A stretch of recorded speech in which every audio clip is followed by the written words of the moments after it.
இப்போ நான் கடைசியில் நான் இந்த வீடியோ ரெக்கார்ட் பண்ண வண்டியில் இருந்து சரியா வீட்டுக்கு வந்த பிறகு தான் பாபாவோட ஒரு சம்பவம் நடந்துச்சு. பாபா பற்றி நான் சில விஷயங்கள் அதில் சொல்லியிருப்பேன். இப்போ நடந்த சம்பவத்தை கடைசியில் அட்டாச் பண்ணுறேன், மறக்காமல் பாருங்கள்.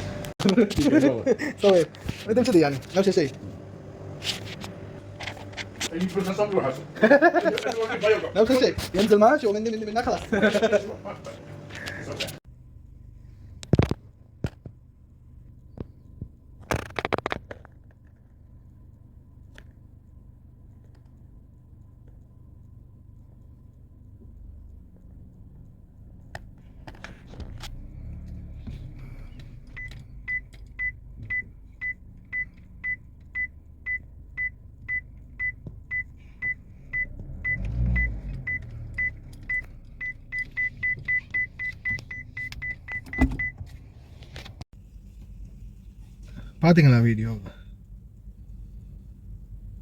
அஸ்ஸலாமு அலைக்கும் வரஹ்மத்துல்லாஹி வபரகாத்துஹு. அன்பான அனைத்து உறவுகளுக்கும் இனிய மாலை வணக்கம். ஒரு பணிப்பெண் சரியா ஜெமியாவிலேருந்து பேக்கை தூக்கிட்டு கத்தார் 2 அபு ஃபத்தீரா ஜெமியா கத்தார் 2 ஃபரா ஜெமியாவெலாம் இல்லை, பெரிய ஜெமியா தான் போகணும். கத்தார் 2 ஜெமியாவில் பொருட்களை வாங்கிட்டு 156 நம்பர் ரோட்டில் கடைசி சென்டர் வீடு, கடைசி தொங்கல் வீடு, அந்த வீட்டில் வந்து அவங்க உள்ளே போகிறாங்க. சாதாரணமாக அங்கேருந்து ஜெமியாவிலேருந்து சாதாரணமாக நினைக்கிறேன் ஒரு 800 மீட்டர் தூரம் அல்லது சாதாரணமாக 1 கிலோமீட்டர் தூரம் சொல்லலாமா, 1 கிலோமீட்டர் தூரம் சொல்லலாம். எப்படியுமே ஜெமியாக்கும் இந்த வீட்டுக்கும் ஜெமியாவுக்கும் இருக்கிற தூரம் ஒரு 800 மீட்டர்லேருந்து 1 கிலோமீட்டர் வரைக்கும் சொல்லலாம். அவ்வளவு தூரம் நான் நினைக்கிறேன். எப்படியும் ஒரு 4 இடத்துல நான் பார்க்கும்போதே அந்த பள்ளி அபு ஃபத்தீராவோட எங்களுடைய இந்த கத்தார் 2 இருக்கக்கூடிய அந்த பள்ளியிலேருந்து நான் வந்துக்கிட்டு இருந்த வண்டியிலேருந்து நான் உள்ளே வரும்போது அந்த என்ட்ரு ஆகும்போது பார்க்குறேன் அந்த பராக மாதிரி இருக்குது அந்த எம்டி லேண்ட் ஒன்று, அதில் அப்படியே பேக்கை வச்சுட்டு நிற்கிறாங்க, கை அப்படியோ தெரியும். அதுக்கப்புறம் தூக்கிட்டு வந்து எங்கள் வீட்டாண்ட கொஞ்சம் நேரம், எங்கள் வீட்டுக்கு முன்னாடி கொஞ்சம் நேரம் கையில் இப்படி கீழே வச்சுன்னு நின்னாங்க. அதுக்கப்புறம் முன்னாடி போய் கூட கொஞ்சம் கீழே வச்சு, ஏன்னா வெயிட்டு சரியான பாரம் தூக்க முடியலை. ஜெமியாவுக்கு போயிட்டு வராங்க பொருட்கள் வாங்கிட்டு. ஒருவேளை அவங்களுக்கும் தேவையான பொருட்கள் வாங்கியிருக்கலாம், வீட்டுக்கும் தேவையான பொருட்கள் வாங்கியிருக்கலாம். சில பணிப்பெண்களுடைய நிலைமை இதுதான். 100% இது மாதிரி வாய்ப்புகள் இருக்கிறது இல்லை, கம்மி. ஆனாலும் ஒரு சிலருக்கு வந்து இந்த மாதிரி நிலைமைகள் இருக்குது. ஒவ்வொருத்தருக்கு ஒவ்வொரு மாதிரி கஷ்டங்கள் வரும், நம்ம சொல்லுவோம் இல்லையா நம்மளோட கஷ்டத்தை. யோசிச்சு பாருங்கள், இவ்வளவு தூரம் சாதாரண 1 கிலோமீட்டர் தூரம் அங்கே ஜெமியாவில் இருந்து பொருளை எடுத்துக்கிட்டு சுமந்து நடந்தே வந்தாங்க வீட்டுக்கு. இந்த நாட்டில் இது இப்போ ஒரு கிளைமேட் ஒரு அளவுக்காவது கொஞ்சம் கிளைமேட் வந்து நல்லா இருக்குன்னு சொல்லுங்கள். வெயில் காலம்னா யோசிச்சு பாருங்கள், நாக்கு தொங்கிடும். அந்த டைமில் கூட இந்த மாதிரி சிலர் வந்து பொருட்கள் வாங்க போவாங்க. வண்டியில் போய் டிரைவரோட போய் பொருட்கள் வாங்கிட்டு வரதில்லை நான் சொல்கிறது, நடந்து போய் பொருட்கள் வாங்கிட்டு வாங்க. சில வீடுகளில் டிரைவர் இருக்க மாட்டாங்க, சில வீடுகளில் இந்த லேடிஸ் மட்டும்தான் இருப்பாங்க, கொஞ்சம் வயசானவங்களாக இருப்பாங்க, அவங்களும் வெளியே போக மாட்டாங்க. இந்த மாதிரி சிச்சுவேஷனில் இந்த பணிப்பெண்கள் தான் போய் வந்துக்கிட்டு இருக்கிறாங்க கடைகளுக்கு. அதே மாதிரி சில வீடுகளில் ஜெமியா கொஞ்சம் தூரம், அதாவது ஒரு 300-400 மீட்டர் 500 மீட்டர் இருந்துச்சுன்னா டிரைவர்களுக்கு கூட வண்டிகளை கொடுக்காம நடந்து போயிட்டு வர சொல்லுவாங்க ஜெமியாவுக்கு. இந்த மாதிரி சிச்சுவேஷன் நிறையவே நடந்துருக்குது, நிறையவே நடக்குது. சிலர் வந்து நம்ம சொல்லுவோம் சில விஷயங்கள், சின்ன சின்ன விஷயத்துக்கு நம்மளுக்கு மனஸ்தாபங்கள் வரும். வீட்டில் அடிக்கிறாங்க, உதைக்கிறாங்க, சம்பளம் கொடுக்கல, அப்படி இப்படி சித்திரவதை பண்ணுறாங்க, கெட்ட மாதிரி நடந்து கொள்கிறாங்க. அதை தாண்டி அதெல்லாம் பெரிய பிரச்சனை இல்லையா, அதை தாண்டி சாதாரணமாக சும்மா எப்போ பாரு சிடுன்னே இருக்கிறாங்க, எப்போ பாரு சத்தம் போட்டுக்கிட்டே இருக்கிறாங்க, இல்லை எதையாவது ஒன்று சொல்லிக்கிட்டே இருக்கிறாங்க. அது நம்மளுக்கு வந்து அது வந்து நம்மளுக்கே புரியணும்.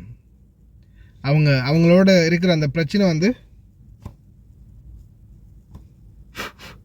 அப்படின்னா போகிற மாதிரி சிச்சுவேஷன்னா அது நம்ம இப்போ இப்படி தானே யோசிச்சு பாருங்கள். நம்மளுக்கு வந்து திட்டுறது தான் வேலை. மனுஷனோட அந்த மனசுக்கு வந்து அது ஒரு சில நேரங்களில் கொஞ்சம் சிலவங்களுக்கு வந்து அது மனசுக்கு தாங்க முடியாமல் இருக்கலாம். ஆனால் இவங்க திட்டுறதோ இவங்க சொல்கிறதோ இவங்கள்ட்ட நம்ம இங்கே இந்த மாதிரி நம்ம வேலை செய்கிறதோ டிவியில் போட்டால் காட்ட போகிறாங்க. இல்லை நம்ம குடும்பத்தையெல்லாம் உட்கார வச்சுருந்தா பாருங்கள் இவங்க இப்படி தான் திட்டு வாங்குறாங்க, இவங்க இப்படி தான் ஏச்சு வாங்குறாங்க, இவங்க இப்படி தான் வேலை செய்கிறாங்க. எல்லாருக்கும் பேனர் போட்டு அடித்து காட்ட போகிறாங்களா, தேட்டரில் போட்டு ஓட்டி காட்ட போகிறாங்களா? இந்த 4 செவத்துக்குள்ளே நம்மளுக்கு இவங்களுக்கு நடக்கிற கான்வர்சேஷன் அவ்வளவுதான். இன்றைக்கி எத்தனை பேர் வெளிநாட்டில் இந்த என்ன அந்த ஏதோ ஒரு காமெடி இருக்கு இல்லையா, வடிவேலட நீங்கள் பெஹ்ரைனா துபாயா இங்கே துபாயில் வேலை செஞ்சதாக பேசிக்கிட்டாங்களே அப்படின்னு, துபாயில் கக்குசா கழுவினா அப்படின்னு கேட்குற காமெடி. அது மாதிரி தான் இன்றைக்கி எத்தனையோ பேர் இந்த வெளிநாடுகளில் சொல்ல முடியாத அளவுக்கு கஷ்டம் துன்பம் எத்தனையோ பிரச்சனைகள் அனுபவித்தவங்க நாட்டுக்கு போகும்போது பாருங்கள் என்னதான் எவ்வளோதான் கஷ்டம் இங்கே பட்டிருந்தாலும் வெளிநாட்டிலேருந்து போகிறோம் அப்படின்ற அந்த ஒரு கெத்தோடு போய் இறங்குவாங்க. புரியுதா? அது மாதிரி தான். அப்போ அதே அவங்க இப்போ நாட்டுக்கு போகும்போது இந்த பாருங்கள் இவர் தான் அடி வாங்கினவர், இவர் தான் கிழவன்கிட்ட திட்டு வாங்கினவர், இவர் தான் கிழக்கிட்ட திட்டு வாங்கினவர், இந்த மாதிரி யாராவது சொல்ல போகிறாங்கல்ல, வெளிநாட்டிலேருந்து வந்திருக்காங்க அவ்வளவுதான். இங்கே நடக்கிறது நம்மளுக்கே முடிஞ்சு போயிடும்.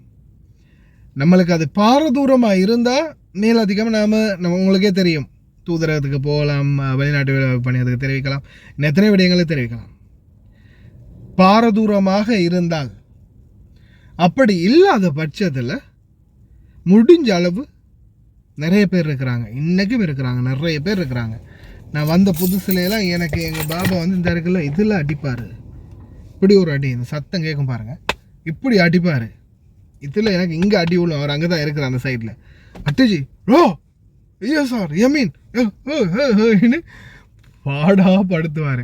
எங்கள் வீட்டில் இருந்த ஒவ்வொரு டிரைவர்களும், எங்களோட அந்த ஹவுஸ்மேட் சிஸ்டர் சொல்லுவாங்க, டிரைவர்களும் வந்து ஓடிடுவானுங்க. இல்லை 2 வருஷம் முடிஞ்சால் இருக்கவே மாட்டோம், முடியாது அவ்வளவுதான் அப்படின்னு எப்படா போகிறோன்னு தான் நிற்பானுங்க.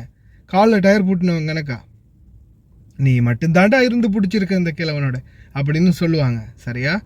என்ன காரணம்னா திட்டுவார் இல்லையா, செம்மையாக திட்டுவார், அம்மா அப்படின்னு திட்டுவார். சில டைமில் அப்படியே என்னைய தூக்கி வாரி போடு, என்னடா இது அப்படின்னு தூக்கி வாரி போடும், அப்படி திட்டுவார். ஆனால் அதே மனுஷன்தான் நான் இப்போ இந்த ரெக்கார்ட் பண்ணிகிட்டு இருக்கேன் இல்லையா, வீடியோ வண்டிக்குள்ளே உட்காந்து ரெக்கார்ட் பண்ணிகிட்டு இருக்கிறேன். ஒரு கஃபீல், அவர் வந்து என்னுடைய முதலாளி, அவர் நினச்சா உடனே வந்து வண்டி எடு அப்படின்னு சொல்லி உட்காரலாம். அந்த மனுஷன் என்ன செய்வாருன்னா, எங்கேயாவது நான் பேசிக்கிட்டு இப்போ வீடியோ போட்டுக்கிட்டு இருக்கும்போது எங்கேயாவது இருந்து அவர் வண்டிக்கு வரும்போது அவர் பார்த்துட்டாருன்னு வைங்களேன், அப்படியே நின்றுவார்.